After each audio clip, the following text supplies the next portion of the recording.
semuanya, Om Swastiastu. Di sini kami akan melakukan perjalanan ke salah satu pura yang ada di Bali, yaitu Pura Luhur Tambawaras yang terletak di Desa Sangketan, Penembel Tabanan. Kabupaten Tabanan adalah sebuah kabupaten yang berada di Pulau Bali yang memiliki objek wisata yang indah. Selain objek wisata, di Tabanan juga terdapat banyak pura, salah satunya adalah Pura Luhur Tambawaras.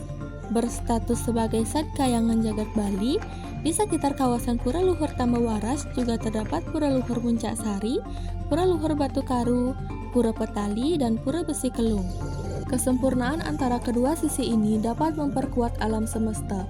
Dengan demikian, Pura Luhur Tambawaras merupakan satu kekuatan penyangga keutamaan fungsi Ide Batara Sang Hyang Tumuwuh yang beristana di Pura Luhur Batu Karu. Selain itu, pada Pura Tambawaras ini yang sangat terlihat yaitu wastra atau kain yang digunakan untuk menutupi dan melilit bangunan suci di area pura pasti berwarna hitam atau putih. Biasanya orang Bali menyebutnya dengan kata poleng, yang merupakan warna atau simbol yang melambangkan Tuhan atau ide Sang Hyang Widiwasa yang beristana di Pura Luhur Tambawaras.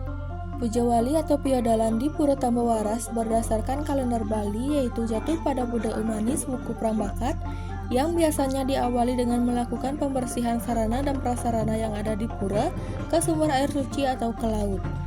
Biasanya pada Puja Wali di sana banyak masyarakat dari seluruh wilayah di Bali memohon tambe atau obat untuk memperoleh kesembuhan. Untuk sarana yang dipersiapkan jika ingin melukat atau sembahyang ke Pura Tambawaras yaitu berupa pejati dan canang untuk dihaturkan. Adapun sejarah berdirinya pura ini yakni pada zaman kerajaan terdahulu pada abad ke-12, salah seorang raja Tabanan yakni Cokordo Tabanan mengalami sakit keras dan lama tidak mendapatkan obat. Pada suatu ketika, diperintahkanlah utusan patih untuk mencarikan obat sesuai dengan petunjuk gaib yang diterima. Di mana petunjuk tersebut yakni berupa kumpulan asap yang berasal dari tanah hingga menembus langit. Setelah sekian lama berjalan di dalam hutan Batu Karu, tiba-tiba utusan tersebut melihat asap yang mengepul dari sebuah kelapa di tanah di dalam rumpunan bambu. Setelah memohon di tempat tersebut, didapatkanlah obat, yang dimana obat tersebut kemudian dihaturkan kepada sang raja. Secara perlahan, akhirnya sang raja pun sembuh kembali, sehingga penghormatan dan pemuliaan di tempat itu dibangunlah tempat pemujaan yang dinamakan Tambawaras, yang kini menjadi Pura Luhur Tambawaras. Kata Tambawaras berasal dari kata tambe dan waras, di mana tambe memiliki arti obat, sedangkan waras artinya normal kembali atau sehat. Pura Tambawaras ini terbagi menjadi 3 bagian pura, yaitu Nista Mandala Pura bagian luar, Madya Mandala Pura bagian tengah, dan Utama Mandala atau orang Bali sering disebut dengan Jerwan. Pada bagian Nista Mandala yang terdapat 3 sumber mata air suci atau yang disebut dengan beji. Selanjutnya masuk ke dalam area Madya Mandala atau bagian tengah pura, yang dimana area Madya Mandala terdapat bangunan suci Balegong. Pada Utama Mandala terdapat 1 bangunan suci utama dari Pura Tambawaras dan beberapa bangunan suci perlengkap lainnya. Selain itu, adapun pelinggih-pelinggih atau stana yang berada di Pura Luhur Tambawaras. Yang pertama, pelinggih Ratu Wayan dan Ratu Nyoman.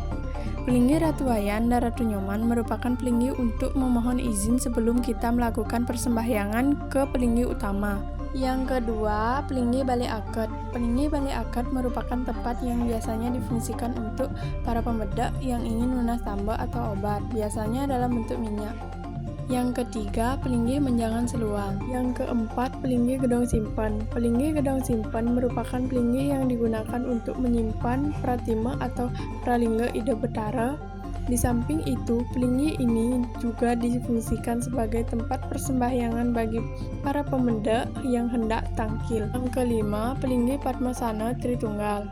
Pelinggih Padmasana 3 atau Tritunggal merupakan 3 pelinggih yang pondasinya menjadi satu, terdiri dari pelinggih Pesimpangan Puncak Kedaton yang sebelah kiri, pelinggih Mukian atau pelinggih utama dari Pura Tambawaras yang tengah, pelinggih Pesimpangan Gunung Agung yang sebelah kanan. Yang keenam, pelinggih Pesimpangan.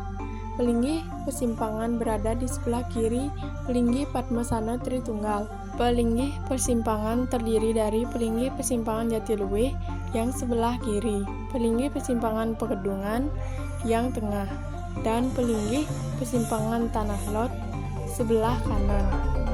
Yang ketujuh, Pelinggih Taksu, Pelinggih Catur Meres, Catur Mucung, Pelinggih Sri Sedana. Ketiga pelinggih ini terletak sebelah kanan Pelinggih Padmasana Tritunggal, sebelah kiri adalah Pelinggih Taksu, dan tengah Pelinggih Catur Meres, Catur Mucung, sebelah kanan Pelinggih Sri Sedana. Yang kedelapan, Pelinggih Balai Pengasepan. Balai Pengasepan adalah sebuah balai yang berfungsi sebagai media nerang atau penerangan, yang mana di dalam balai ini ada suatu media yang menyerupai Agni Hotra di India. Yang kesembilan, Pelinggih Jero Sadahan.